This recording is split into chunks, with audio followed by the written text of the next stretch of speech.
مفتی صاحب کے بیانات کے لیے مفتی مقصود مینگل کے آفیشیل چینل کو سبسکرائب کریں۔ الحمد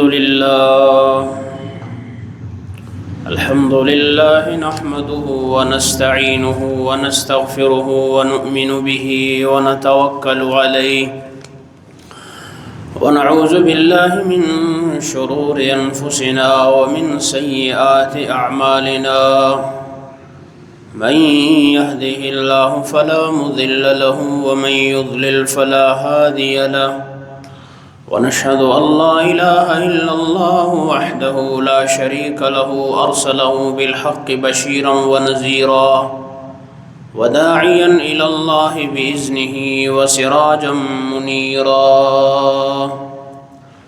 قال الله تعالى في القرآن المجيد والفرقان الحميد فأعوذ بالله من الشيطان الرجيم بسم الله الرحمن الرحيم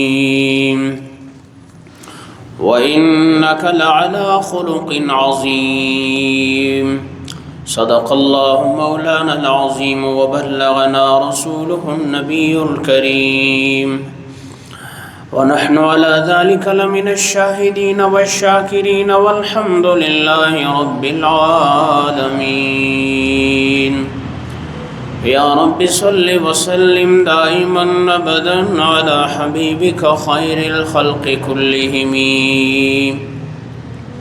هو الحبيب الذي ترجى شفاعته۔ انتہائی میرے واجب الاحترام میرے محترم معزز دوستوں اور بزرگوں، خالق کائنات اللہ تعالیٰ نے قرآن مجید میں حضور اکرم صلی اللہ علیہ وسلم کی اعلیٰ اخلاق کو بیان کرنے کے لیے سورہ قلم میں ارشاد فرماتے ہیں کہ وَإِنَّكَ لَعَلَىٰ خُلُقٍ عَظِيمٍ، آپ انتہائی بہت اونچے اخلاق والے ہیں۔ اخلاق بہت ایک عظیم صفت ہے جو انسان کے اندر ہونی چاہیے، کیونکہ ہمارا رب بھی اخلاق والا ہے اور حضور علیہ السلام بھی اخلاق والے ہیں، اور جو چاہتا ہے کہ میں اللہ کے بھی قریب ہو جاؤں اور حضور کے بھی قریب ہو جاؤں تو اپنے آپ کو اخلاق کی صفت سے متصف رکھے، وہ انسان اللہ کے بھی قریب ہو جاتا ہے اور حضور اکرم صلی اللہ علیہ وسلم کے بھی قریب ہو جاتے ہیں۔ یہ بہت بڑی صفت ہے انسان کے اندر۔ ہمارے معاشرے میں کسی نے اگر ایک بات کہی تو ہم نے اس کو 10 باتیں ٹوک دیے، ہم سمجھتے ہیں انسان کے اندر یہ صلاحیت ہے، لیکن شریعت کی روح سے یہ صلاحیت نہیں ہے۔ کسی نے آپ کو مارا 1 تپڑ اور میں نے اس کو 10 تپڑ مارے، آپ سمجھیں گے یہ پہلوان ہے۔ شریعت کی روح سے یہ پہلوان نہیں ہے، اسلام کی روح سے آپ پہلوان نہیں ہے۔ اگرچہ معاشرہ آپ کو کہہ رہے آپ پہلوان ہو، طاقتور ہو، قوت والے ہو، آپ نے اس کو مارا 10، 1 کا بدلہ 10۔ کسی شخص نے آپ کا 1 بندہ مارا اور آپ نے اس کے 100 بندے مارے تو لوگ کہیں گے واہ واہ کیا بڑا قاتل ہے۔ جیسے آج کل جوان لکھتے ہیں نا موٹر سائیکل پر قاتل فخریہ، کلر لکھا ہوتا ہے، کلر، قاتل، فخریہ۔ مسلمان کا بچہ اپنے آپ کو قاتل سمجھتے ہوئے فخر محسوس کر رہا ہے، واہ واہ کیا بات ہے جی۔ تو یہ اخلاق نہیں ہے، یہ طاقت نہیں ہے، یہ قوت نہیں ہے، یہ سمجھو تم اخلاق کے بالکل گرے ہوئے ہو، اخلاق سے تم خالی ہو۔ پیغمبر کا اخلاق کیا تھا؟ درگزر کرنا، جس نے مارا اس کو معاف کرنا، جس نے گالی دی، برا کہا، اس سے عفو اور درگزر کرنا، یہ پیغمبر صلی اللہ علیہ وسلم کے اخلاق ہے۔ اخلاق سمجھ رہے ہو؟ اخلاق یہ ہے، جس کسی نے آپ سے توڑا اور آپ نے اس سے جوڑا، یہ ہے اخلاق پیغمبر صلی اللہ علیہ وسلم کا۔ عرب حدیثیں آئیں گی، بہت ساری احادیث کتب سے میں نے بہت ساری حدیثوں کا ایک ذخیرہ جمع کیا ہوا ہے اخلاق پر، کہ اخلاق ایسی عظیم نعمت ہے، اس کی وجہ سے انسان جنت میں داخل ہو جاتا ہے۔ کیا بات ہے، کیا بات ہے، جس کو ہم کچھ نہیں سمجھ رہے اس کی برکت سے انسان جنت جا رہا ہے، اخلاق کی برکت سے۔ تو اس لیے اخلاق کیا ہے؟ اخلاق کیا ہے؟ اخلاق یہ ہے، کسی نے آپ کو برا بلا کا آپ نے معاف کر دیا، کسی نے آپ کو محروم کر دیا آپ نے اس کو عطا کر دیا، ہاں یہ بھی اخلاق ہے۔ کسی نے توڑا آپ نے اس سے جوڑا، اللہ کے لیے بھائی، اللہ کے بندے ہیں بھائی۔ کسی پر خرچ کرنا یہ بھی اخلاق کے دائرے میں آتا ہے، یہ ہے اخلاق، لیکن ایک وسیع معنی رکھتا ہے، محدود نہیں ہے، وسیع معنی رکھتا ہے۔ خلاصہ اس کا یہی ہے، خلاصہ اس کا نچوڑ کیا ہے کہ اللہ کے بندوں کے ساتھ ہر حالت میں بہتری کے ساتھ پیش آؤ، جتنا اچائی کر سکتے ہو اچائی کے ساتھ پیش آؤ۔ ساری دنیا تمہیں برائیوں سے بالکل بلائی کا ایک قریب بھی تمہارا کوئی کام نہیں کرے، لیکن اچھائیوں کے ساتھ، احسانات کے ساتھ، ایسے وصف کے ساتھ اپنے آپ کو متصل رکھنا، یہ اخلاق ہے۔ حضور اکرم صلی اللہ علیہ وسلم نے ارشاد فرمایا، ترمذی کی روایت ہے، حضور علیہ السلام نے اپنی امت کو تعلیم دی ہے، وہ تعلیم کیا ہے؟ تو حضور علیہ السلام نے فرمایا کہ پوچھا گیا جنت میں جانے والے کون ہے؟ سب سے زیادہ حضور سے پوچھا کہ اے اللہ کے رسول صلی اللہ علیہ وسلم یہ بتائیے کہ لوگ کثرت میں جنت میں کس وجہ سے جائیں گے، وہ ذرا بتائیے، صحابہ نے پوچھا۔ حضور علیہ السلام نے ارشاد فرمایا، دو چیزوں کی وجہ سے انسان بہت کثیر تعداد میں جنت میں داخل ہوں گے، دو چیزیں ہیں، دو عمل ہے۔ بتاؤں وہ عمل کیا ہے؟ ایک عمل یہ ہے، حضور نے فرمایا جو سب سے زیادہ تقوی والا ہے وہ جنت میں جائے گا، کثیر تعداد میں میری امت اس وجہ سے جنت میں جائے گی۔ تقوی کیا ہے؟ اللہ کے حکموں کے مطابق زندگی گزارنا اور پیارے محبوب صلی اللہ علیہ وسلم کے طرز زندگی کے مطابق زندگی گزارنا۔ اللہ نے جس چیز سے منع کیا اس سے باز آ جاؤ، جس چیز کا حکم دیا اس کو کرو، یہ ہے تقوی۔ تو تقوی کی وجہ سے، اور دوسرے نمبر پر حضور علیہ السلام نے فرمایا حسن اخلاق کی وجہ سے کثیر تعداد میں امت جنت میں داخل ہوگی۔ حسن اخلاق جس سے ہم بہت زیادہ خالی ہے، جس پر ہمیں بہت زیادہ محنت کرنی چاہیے کہ ہماری اخلاق بہت کمزور ہے۔ تو ہم یہ سمجھتے ہیں نا ہمارے معاشرے میں اسی طرح جس نے ایک مکہ تو ہم نے 100 مکے، تو سمجھے کیا ہے، یہ بڑا پہلوان ہے، یہ خاندانی لوگ ہے، طاقتور ہے، دیکھو غصہ آیا تو اس نے پورا بدلہ لے لیا۔ یہ کمال نہیں، کمال یہ ہے اللہ کے لیے معاف کر دیا، سب سے بہترین اخلاق، یہ جنتی ہے۔ حضور علیہ السلام نے یہی تعلیم دی ہے۔ صحابہ کرام کی پوری زندگی اٹھا کر دیکھ لیجئے، صحابہ بھی معاف کرنے والے تھے، درگزر کرنے والے تھے، ان کا اخلاق بھی عجیب اخلاق تھا جی، وہ ہمارے لیے مثال ہے۔ اور سب سے بڑھ کر حضور اکرم صلی اللہ علیہ وسلم کی زندگی ہمارے لیے مثال ہے۔ پھر ترمذی میں آتا ہے کہ پوچھا گیا، اے اللہ کے رسول صلی اللہ علیہ وسلم بتلائیے کہ کون سے عمل ہیں جن کی وجہ سے امت کثیر تعداد میں جنت میں داخل ہوگی؟ تو حضور علیہ السلام نے فرمایا، دو ایسے چیزیں ہیں جن کی وجہ سے انسان کثیر تعداد میں جہنم میں داخل ہوگی۔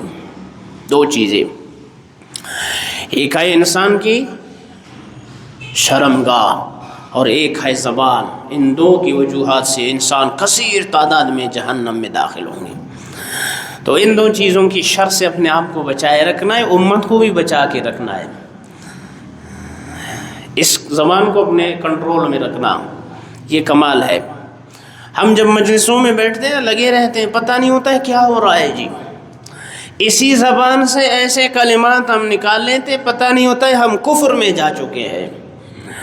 نکاح بھی انسان کا ختم ہو چکا ہے اور اس کو پتہ نہیں، وہ سمجھ رہا ہے جی میں تو مسلمان ہوں، جیسے وہ پیغمبر صلی اللہ علیہ وسلم کا فرمان ہے نا کہ یصبح مومنا ویمسی کافرا، صبح مومن ہوگا تو شام کو کافر ہو چکا ہوگا، وہ ایسی ہوگا، اس کو پتہ نہیں ہوگا منہ سے کیا نکال رہا ہے۔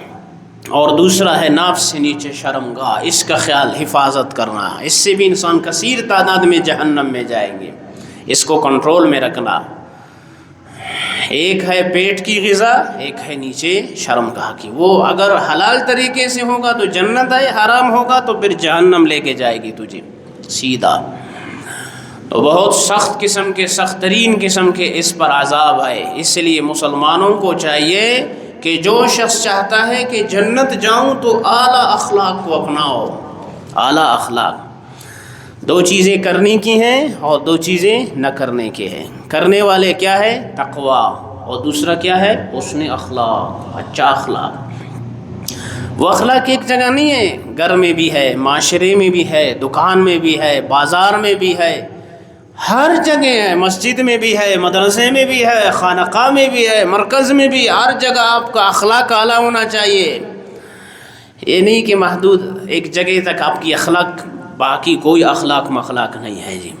ہر جگہ، حج میں بھی ہے تب بھی اخلاق، حرم میں بھی ہو تب بھی اخلاق. ہر جگہ اخلاق سے، صفت سے اپنے آپ کو متصف رکھو. حضور اکرم صلی اللہ علیہ وسلم نے ارشاد فرمایا، قیامت کے دن، حدیث میں آتا ہے، قیامت کے دن جو سب سے زیادہ مجھ سے قریب ہوگا وہ اعلیٰ اخلاق والا ہوگا. سبحان اللہ، کتنی بڑی بات ہے جی. جو سب سے زیادہ حضور کے قریب جانا چاہتا ہے قیامت کے دن میں حضور کے قریب ہو جاؤں، کیا کرے بھائی؟ حسن اخلاق اپنے اندر پیدا کرے. تو قیامت کے دن حضور اکرم صلی اللہ علیہ وسلم کا قرب اسے نصیب ہوگا. اس سے بڑھ کر اور کیا چاہیے جی؟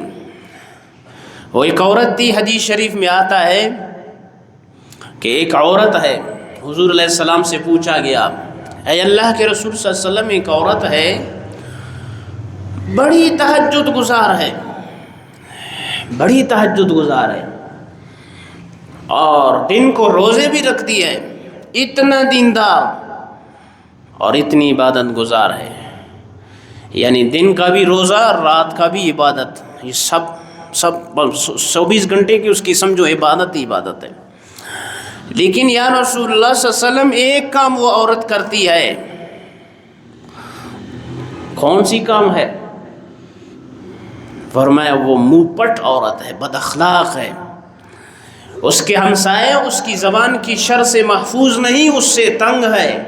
حضور علیہ السلام نے فرمایا یہ عورت جہنمی ہے، جہنمی. یہ عورت کیا ہے؟ جہنمی ہے. یہ اخلاق اس لیے ضروری ہے کہ آپ کا عمل، روزہ، زکوٰۃ، حج، عبادت، ساری چیزیں ضائع ہو جائیں گی.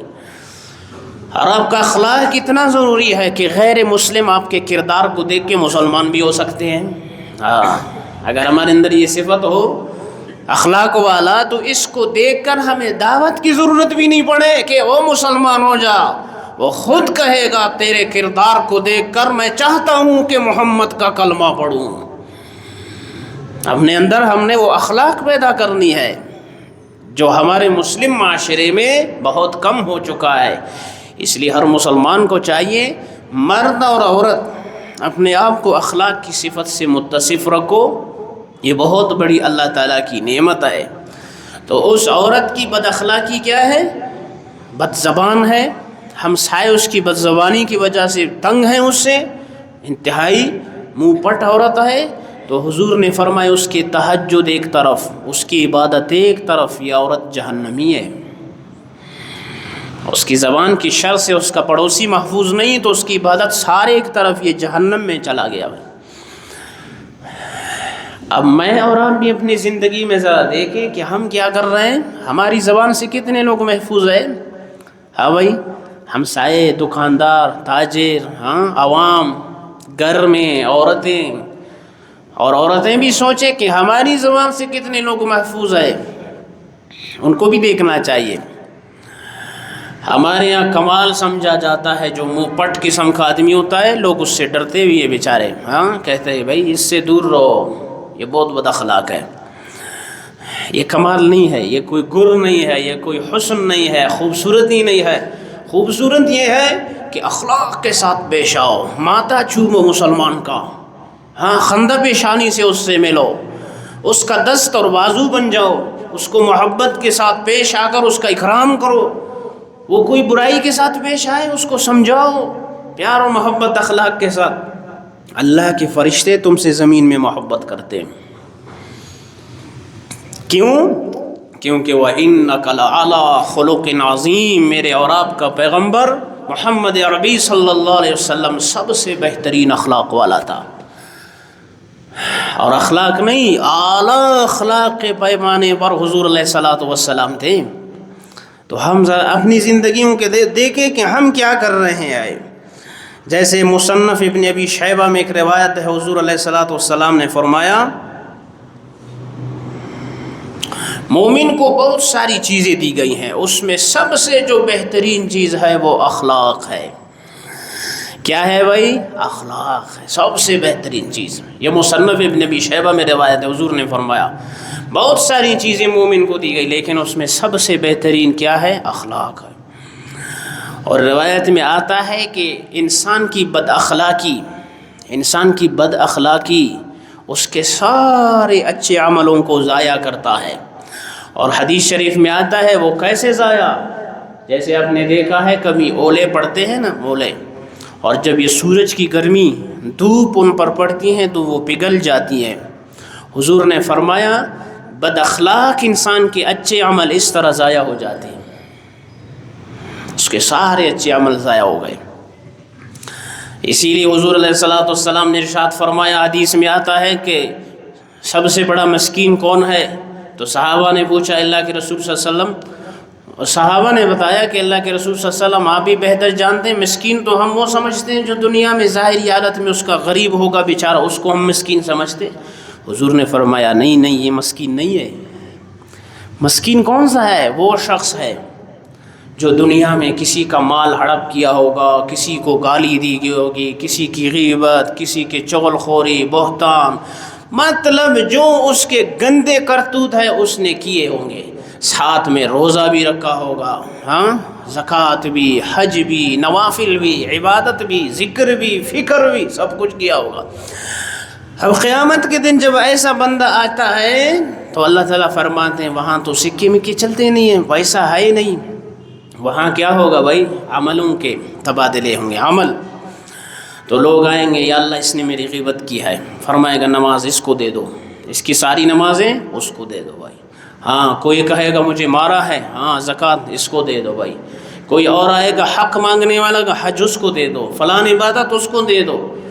اب یہ آیا ہوگا بیچارہ، سارا اعمال نامہ اس کا بھرا ہوگا، سارا اعمال نامہ بھرا ہوا ہوگا.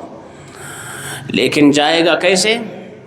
لوگوں کا بوجھ اٹھا کر اس کے سر پہ ڈالے جائیں گے حقوق والوں کے، اور اس کو کہا جائے گا جہنم چلے جاؤ. حضور نے فرمایا یہ سب سے بڑا مسکین ہے. اب اندازہ کرو جو بد اخلاق ہے نا تو اس پر حقوق آئیں گے. جو اخلاق والا ہوگا وہ بیچارے کدھر حقوق غصب کرے گا. کسی کو کیوں گالی دوں؟ کیا ضرورت ہے؟ کسی کو ماروں؟ کیا ضرورت ہے مجھے؟ ہمارے یہاں جیسے کہتے ہیں بہت شریف مزاج آدمی ہے. کیسا ہے؟ شریف مزاج.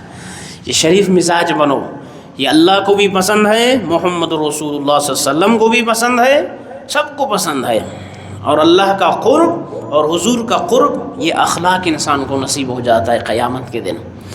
اگر بد اخلاق ہے نا تو بس سمجھو سارے تمہارے اعمال ایسے جیسے اولے کی طرح ضائع ہو گئے. برف ہے، پگھل گیا، بس ختم ہو گیا.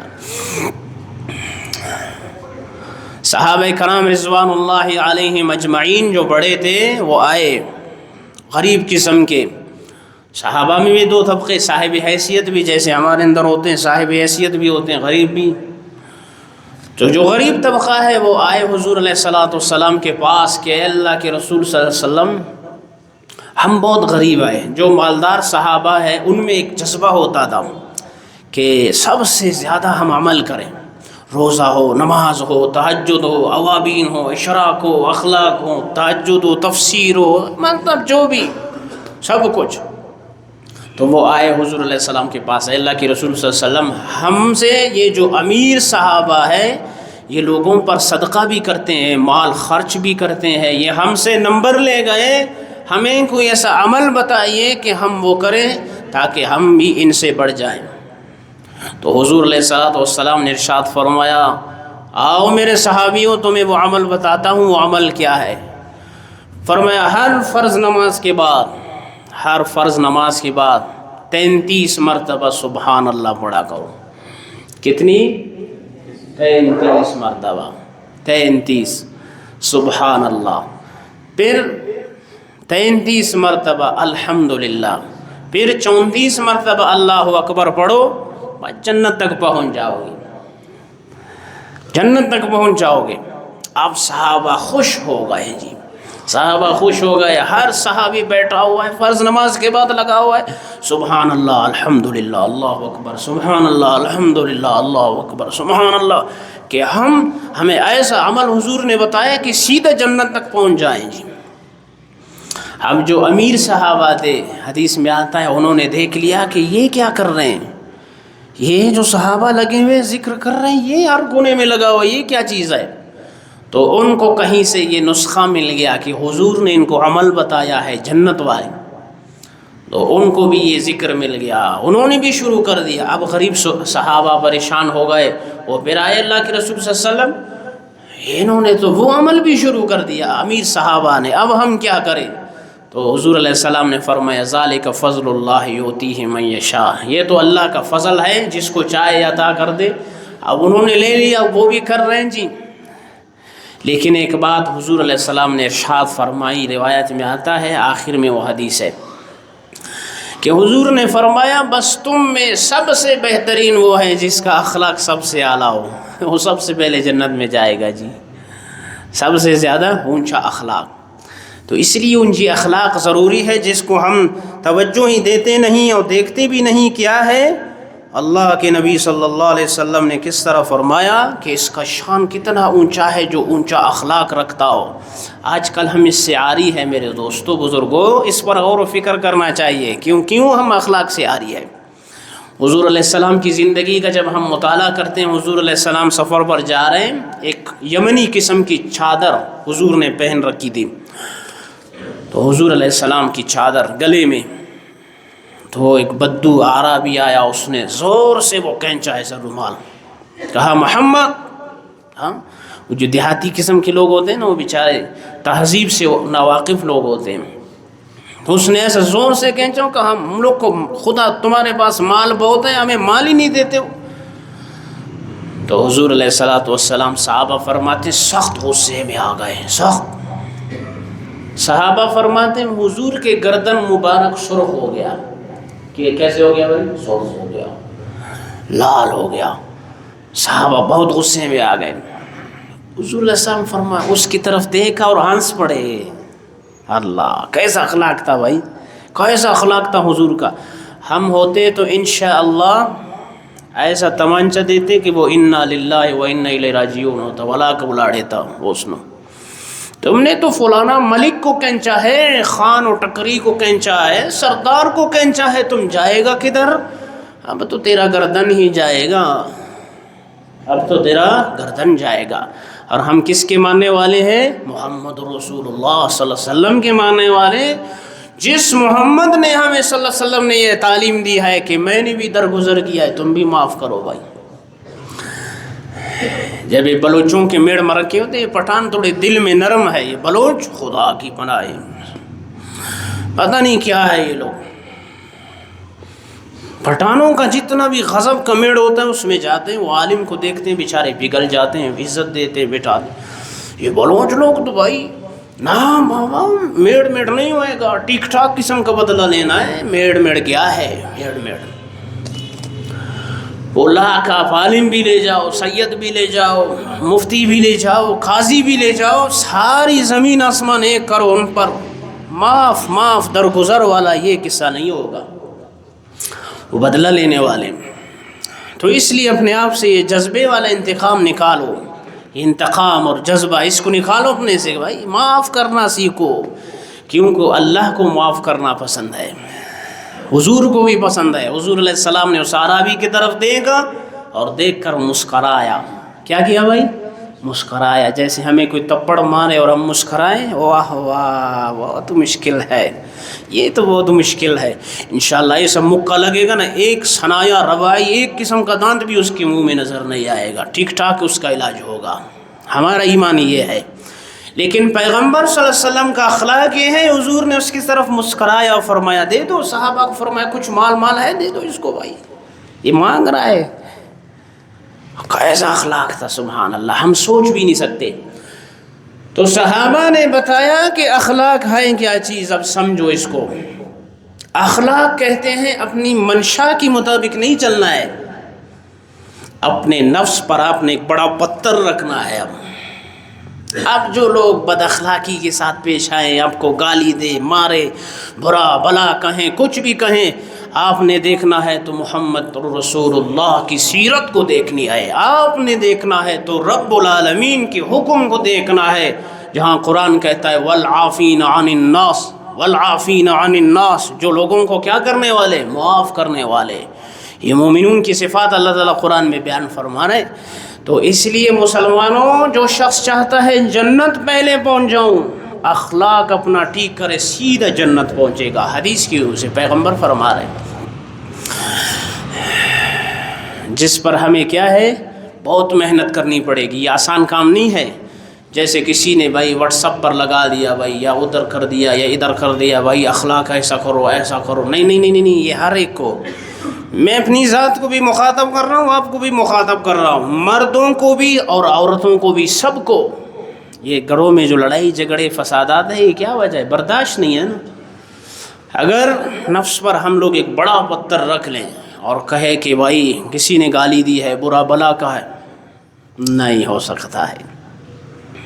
میں نے کیا کیا ہے؟ اللہ کے لیے معاف کیا۔ کس کے لیے معاف کیا ہے بھائی؟ اللہ کے لیے، اللہ کے لیے۔ یہ بہت بڑی بات ہے، انسان کے اندر یہ صفت ہونی چاہیے۔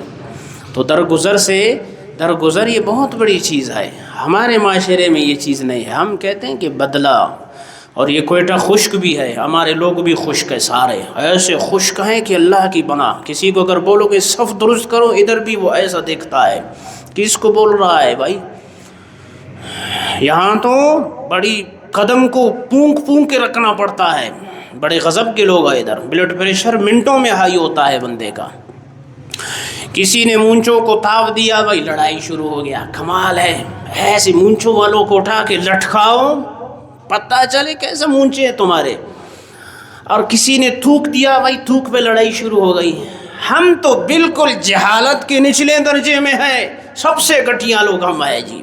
جب ہم اخلاق کے کس پیمانے پر پہنچیں گے، وہ بہت وقت ہمیں لگے گا، اس کو محنت کرنی پڑے گی، اس پر کہ محمد الرسول اللہ صلی اللہ علیہ وسلم کا اخلاق کیسا تھا اور صحابہ کا کیسا تھا، اس کے لیے محنت کرنی پڑے گی، اللہ والوں کی صحبت میں جانی پڑے گی، تبلیغ میں وقت لگانا پڑے گا، مسجد میں عالم دین کے سامنے بیٹھنا پڑے گا، اس کو سیکھنا پڑے گا کہ یہ کیا چیز ہے، ذرا مجھے سمجھائیے، پھر سمجھ میں آئے گا۔ ایسے چھوٹے مسئلے پر لوگ قتل نہیں کرتے بھائی۔ ہاں، اسی آپ کے بلوچستان میں اب دیکھو کیا ہوتا ہے، صبر، برداشت، تحمل، یہ چیزیں ہے ہی نہیں۔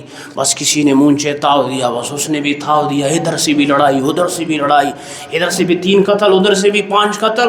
بس یہ اب نسلیں چلتی ہیں، شروع کا پتہ نہیں چلتا ہے کس چیز پہ لڑائی ہوا تھا بھائی۔ یہ ہمارا اخلاق ہے۔ ایک دفعہ ہم میڑ پر گئے، اچھا بلا صوفی صاحب جو پہلی صف میں بیٹھتا ہے امام کے پیچھے، کیا ہوا ہے، کسی نے بچے کو مارا ہے، چلو اس کا ناک سے خون نکلا بھائی۔ اب عید کا 3را دن ہے، گئے میڑ کے لیے۔ ہم لوگ کو تو مولویوں کا کام بس میڑ ہے بھائی، ہاں کیا کرو، ہمن کو بس نہ ہم کتاب لکھ سکے، نہ مسئلہ دیکھ سکے، نہ کچھ کر سکے، بس ہمارا کام پھر یہی ہوگا۔ امت کو ہے بڑا ثواب کا کام ہے، ہر ایک بندے کو کرنا چاہیے، لیکن یہاں ثواب کی حد سے بھی گزر گیا ہے، حیران کن کیفیت میں داخل ہے یہ چیز کہ صرف میڑ مرک کے صبح شام۔ جب ادھر گئے، اب سنو، جب ادھر گئے وہ پہلی صف میں جو صوفی صاحب بیٹھا، بولا کہ ہم معاف کرے، بولا کہ بخشے بھائی۔ اور کیا ہوا ہے، اس نے چلو تپڑ مارا ہے، بچے کو خون نکلا ہے، چلو بھائی تھوڑا سا ڈانٹ پلا ان کو، بس معاف کرو بھی، کیا کرو گے بھائی، قتل کرو گے تو معاف کرو، تمہارا احسان بھی ہوگا، اخلاق کا نمونہ پیش کرو۔ لیکن کیا ہے، وہ بزرگ اتنا بگڑا ہوا تھا، جب بزرگ کو میں نے دیکھا، میں نے کہا جب ان کا بزرگ بگڑا ہوا ہے تو عام بندے کا کیا حال ہوئے گا بیچارے کا۔ ہاں، تو بس اللہ تعالیٰ رحم فرمائے ہماری حالت پر جی، اپنی اخلاق کو اس پر محنت کیجئے، درست رکھیے۔ حضور نے فرمایا تقوی اور اخلاق کی وجہ سے لوگ کثیر تعداد میں جنت میں میری امت جائے گی. تو لہٰذا اخلاق اپنی عملی زندگی کو مزین کرو، خندہ پیشانی کے ساتھ پیش آؤ. کسی نے برا بلا کہو اللہ کے لیے میں نے معاف کر دیا ہے. اور کہے کہاں سے سنا ہے؟ کہو حجانی مسجد سے میں نے سنا ہے کہ محمد الرسول اللہ صلی اللہ علیہ وسلم نے فرمایا. اور یاد رکھو جو معاف کرتا ہے اللہ قیامت کے دن اسے بھی معاف کرے گا.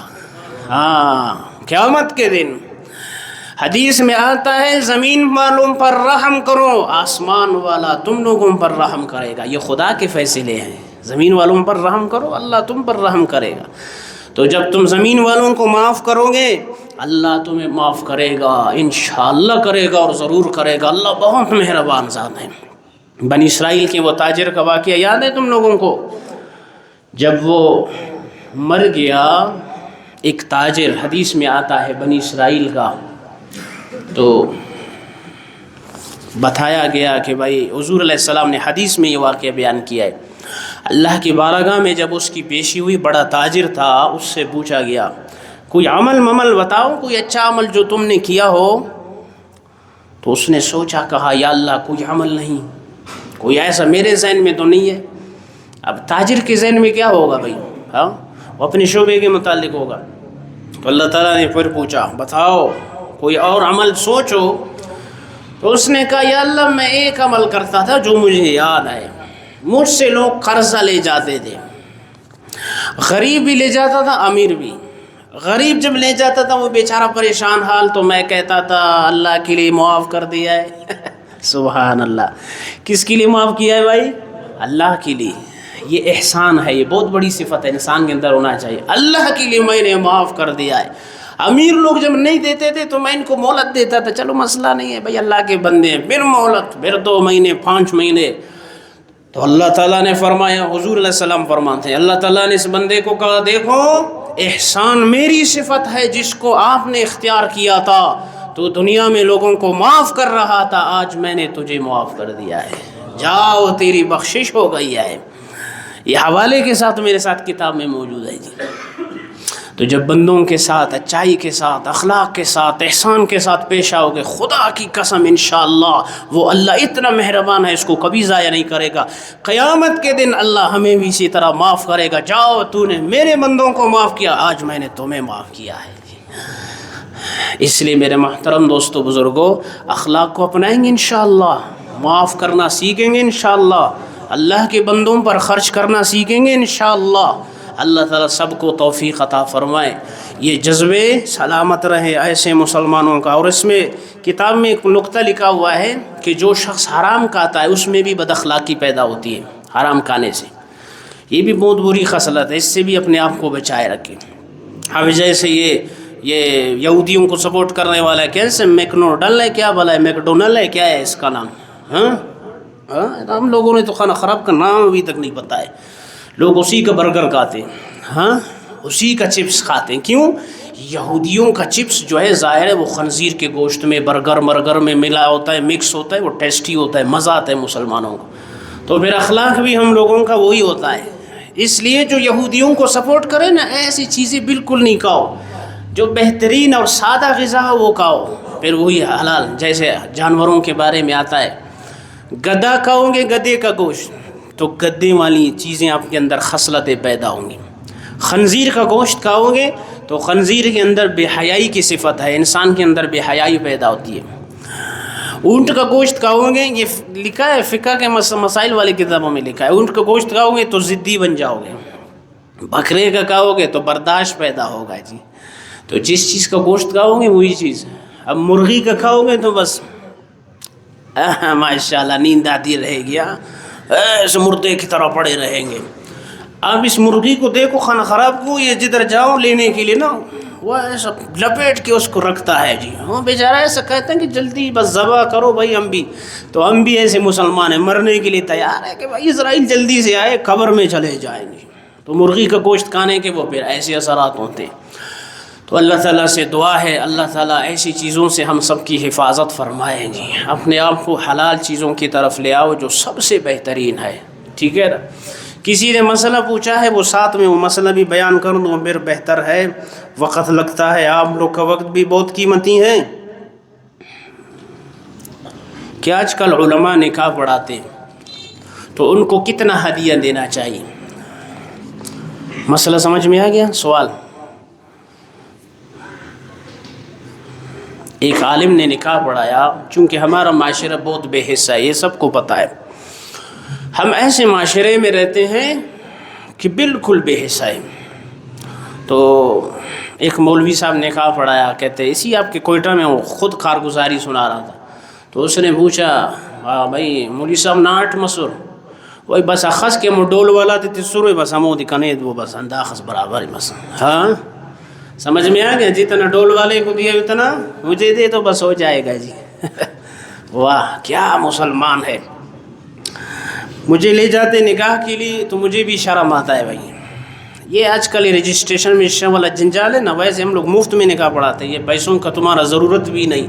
کیوں؟ کیونکہ جس خدا کے تم بندے ہو اسی خدا کے ہم بھی بندے ہیں، جو تمہیں کھلا رہا ہے خدا کی قسم مجھے اتنا یقین ہے کہ اس سے زیادہ ہمیں کھلا رہا ہے، الحمدللہ۔ صحیح ہے نا؟ یہ ذہن سے نکالو، یہ پیسے میسے کے چکروں میں انشاءاللہ نہیں ہے، ہم نے تو عدالت کی نوکریوں کو ٹکرائے، یہ کچھ بھی نہیں ہے اللہ کے فضل سے۔ رزق دینے والا کون ہے بھائی؟ کون ہے بھائی؟ اللہ۔ وہ اللہ جب چاہے جہاں چاہے جیسے چاہے اپنی شان کے مطابق عطا کرتا ہے۔ فتاوی عالمگیری کے اندر لکھا ہے، جلد نمبر 3 اور صفحہ 345 پر لکھا ہے، فتاوی عالمگیری کون سا؟ جو عالمگیر بادشاہ کے زمانے میں 500 وقت کے بڑے بڑے علماء نے کتاب لکھی ہے، فتاوی عالمگیری، اس میں لکھا ہے جو عالم نکاح پڑھائے اس کو کتنا دینا چاہیے؟ 1 دینار اس زمانے میں دیتے تھے، 1 دینار۔ 1 دینار وہ سونے کا ہوتا تھا۔ جو خوانی لڑکی ہیں تو جب میں نے آج کے حساب سے لگایا تو پھر میں نے دیکھا یہ تو 4 گرام بن رہا ہے، 4 گرام سونے کا۔ جب 4 گرام کا حساب لگایا تو یہ تو مولوی صاحب کا بن رہا ہے 72,000 روپے، 400 روپے، 72,400۔ اب لوگ کہیں گے بس وعدہ مادہ نہ کو بھائی، ایسی کوئی ترتیب بناؤ، ہاں۔ اور جو یہ تو بیٹی بھی لڑکی کا جو باکرہ ہو، کنواری ہو، اور جو بیوہ ہے اس کا آدھا دینار ہوتا ہے، اس زمانے میں دیتے تھے آدھا، وہ سونے کا۔ اس کا جو حساب آج کل کے سونے والوں سے میں نے پوچھا، انہوں نے کہا 32,200 روپے بن رہا ہے۔ یہ تو شکر کرو علماء کے احسانات ہے، وہ بیچارے آج تک آپ کو بتاتے نہیں ہے، تو آپ ڈول والے پیسے ان کو کم از کم دے دیا کرو۔ اللہ تعالیٰ سے دعا ہے اللہ دین سمجھنے کی، عمل کرنے کی توفیق عطا فرمائے۔ اقول قولی ھذا استغفر اللہ لی ولکم ولسائر المسلمین۔